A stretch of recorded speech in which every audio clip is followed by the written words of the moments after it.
हाँ जी बच्चों, तो अब बिल्कुल आखिरी वाले पॉइंट पे आ गए हैं। हमने एक प्रॉपर्टी बताई थी 5th नंबर वाली, जिसमें कि हमने कहा था कि फंक्शन और फंक्शन का अगर इनवर्स दिया हुआ है वो एक दूसरे के कंपोजिशन आइडेंटिटी फंक्शन बनाते हैं। ये है बड़ी काम की प्रॉपर्टी और यही आखिरी बात है जो जेई एडवांस ने, जेई मेन ने करीब मुझे लगता है 5-6 बार तो सवाल पूछा गया है। तो ये आखिरी बात, लेकिन सबसे इंपॉर्टेंट बात जरा देखना क्या है ये बात। मैंने बताया था y is equal to f x एक अगर फंक्शन है, एक इसका inverse y is equal to g x function है और ये एक दूसरे के इनवर्स अगर हैं तो f ऑफ जी एक्स बराबर होगा x आइडेंटिटी फंक्शन। इसी प्रॉपर्टी का यूज करके हमें करने हैं सवाल। देखो जरा आगे सवाल कैसे हम इसका यूज करेंगे और क्यों होंगे, सवाल क्या होंगे, ये जानने की जरूरत है। देखना, अगर मैं एक सवाल लिखता हूं, क्योंकि इस पे कनेक्ट तभी हो पाएगा जब सवाल आएगा। अगर मैंने एफ एक्स लिख दिया, f x is equal to g is inverse of f and g'1 की वैल्यू बताओ। देखो भैया क्या है सवाल। सवाल कह रहा है कि अगर f गिवन है x से, x2 से बड़ा है, g f का इनवर्स है, तो मुझे पता करना है कि g इनवर्स 1 क्या होगा। इनवर्स का डेरिवेटिव कैसे लिया जाए, ये है सवाल। अब आप कहोगे कि भैया इनवर्स निकाल लो, क्या दिक्कत है, इनवर्स निकाल लो, उसका डेरिवेटिव ले लो, इसमें कौन सी आफत वाली बात है। इसका इनवर्स ढूंढ लिया जाए, निकाल लिया जाए और डेरिवेटिव लिया जाए, ठीक है, ये हो जाएगा। लेकिन वो इस पर्टिकुलर सवाल में हो जाएगा। बट जो सवाल पूछे जाते हैं जानबूझ के, उसमें इस तरीके का सवाल डाला जाता है जिसका इनवर्स इक्वेशन फॉर्म में लिख ही ना पाओ। और जब इनवर्स लिख ही नहीं पाओगे इक्वेशन फॉर्म में, तो फिर डेरिवेटिव कहां से लोगे, नहीं ले पाओगे। इस वजह से ये प्रॉपर्टी काम आती है। देखना जरा क्या है ये प्रॉपर्टी, क्या कहती है ये प्रॉपर्टी। ये कहती है कि भैया अगर आपने इतना लिखा हुआ है तो इसका डेरिवेटिव ले लो। अगर मैं इसका डेरिवेटिव लूंगा तो क्या आएगा, एफ डैश जी इंटू जी डैश एक्स। चेन रूल लगेगा, अगर आप समझ पाए हो तो चेन रूल लगेगा। फंक्शन, बाहर वाले फंक्शन का डेरिवेटिव, फिर अंदर वाले फंक्शन का डेरिवेटिव, और g डैश x लिख दिया जाएगा 1 अपॉन f डैश जी एक्स। ये बन जाएगा फंक्शन।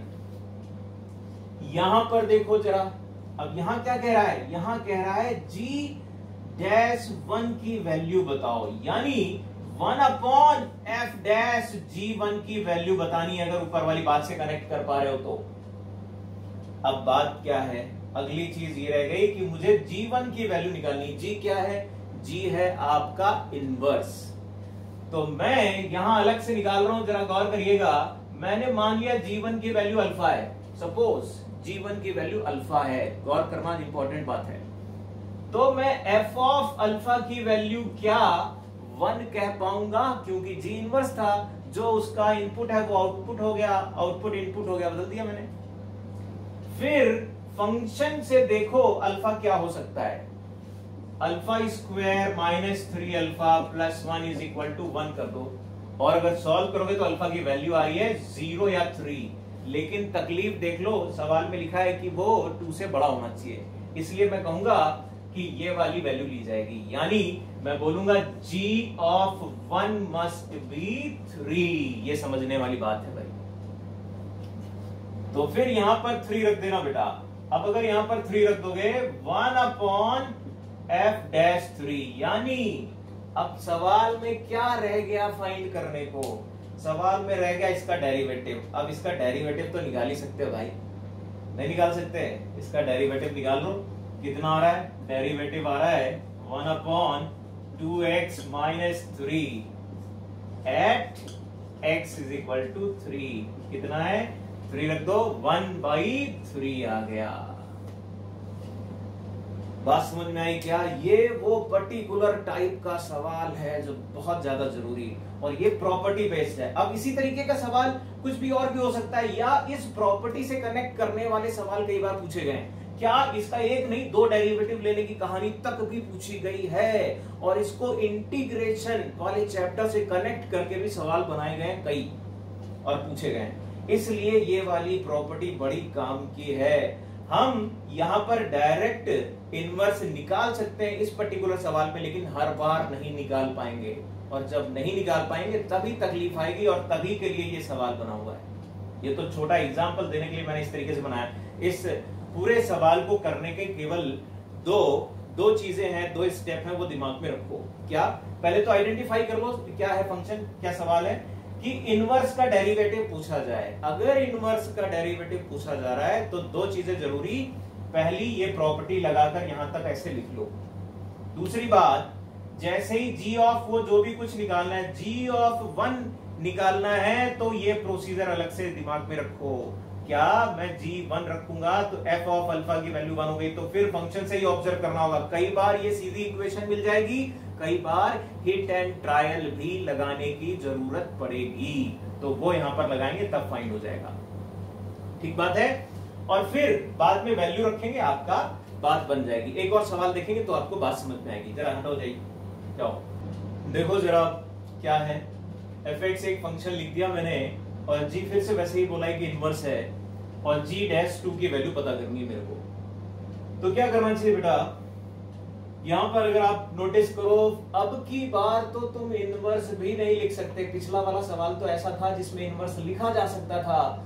यहां पर अगर कुछ भी कर लोगे, इसका इक्वेशन फॉर्म में इनवर्स नहीं लिख सकते। x = y का फंक्शन नहीं लिखा जा सकता। अब ऐसी कंडीशन के लिए हमें फाइंड करना है कि क्या निकलेगा ये डेरिवेटिव 2 पे इनवर्स फंक्शन का। तो प्रोसीजर वही जो मैंने बताया था, f ऑफ gx, ये दिमाग में रखो इंपॉर्टेंट चीज, और फिर कहो कि भैया इसका डेरिवेटिव ले लिया इस तरीके से बराबर 1, यानी कि g' की वैल्यू 1/f' gx आएगी। अब अगली बात, मुझे g'2 पता करना है, यानी 1/f' ऑफ g2 पता करना है।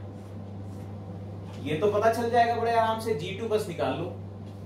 अब g2 निकालने के लिए अलग से काम कर लेते हैं भैया। हमने बोला था g2 बराबर मान लो अल्फा। अगर g2 अल्फा है तो f ऑफ अल्फा की वैल्यू 2 है, और अल्फा यहां पर जाकर रखो भैया, e पावर अल्फा प्लस 1 बराबर 2। ये इक्वेशन भी डायरेक्ट इन जनरल नहीं सॉल्व कर सकते, लेकिन डायरेक्ट कुछ तो पता चल ही रहा है कि भैया अल्फा अगर मैं 0 रख दूंगा तो इक्वेशन होल्ड कर रही है। अब जानबूझ के ऐसे सवाल दिए जाते हैं कि हिट एंड ट्रायल लगाओ तब जाकर पता चले तुम्हें, इसलिए ये काम करना आना चाहिए आपको। ठीक, अल्फा पता चल गया, यानी कि g2 की वैल्यू आपको 0 पता चल गई। जाओ और यहां पर रख दो g2 की वैल्यू, यानी f'0 बताना है आपको। इसका डेरिवेटिव ले लो, f' अगर लोगे तो क्या आएगा, e की पावर x प्लस 1, और 0 रख दोगे जाकर। अगर यहां पर अगर मैंने 0 रखा तो क्या बन जाएगा, 1/2। बोलो जी, बात समझ में आई क्या? ये बड़ी काम की चीज, और ऐसे ही कुछ भी करा जा सकता है इसी तरीके की। ये प्रॉपर्टी दिमाग में रखो जो मैं बता रहा हूं, डेरिवेटिव लेकर कंक्लूड करने वाली बात, ये काम की चीज है। अगर ये दिमाग में रहेगी तो इससे कनेक्ट होने वाले सवाल आप कर पाएंगे। अब ढूंढो जाकर आप वो जेई मेन जेई एडवांस में ऐसे सवाल कहां पूछे गए हैं, वो सारे लगाओ तो दिमाग खुलेगा आपका।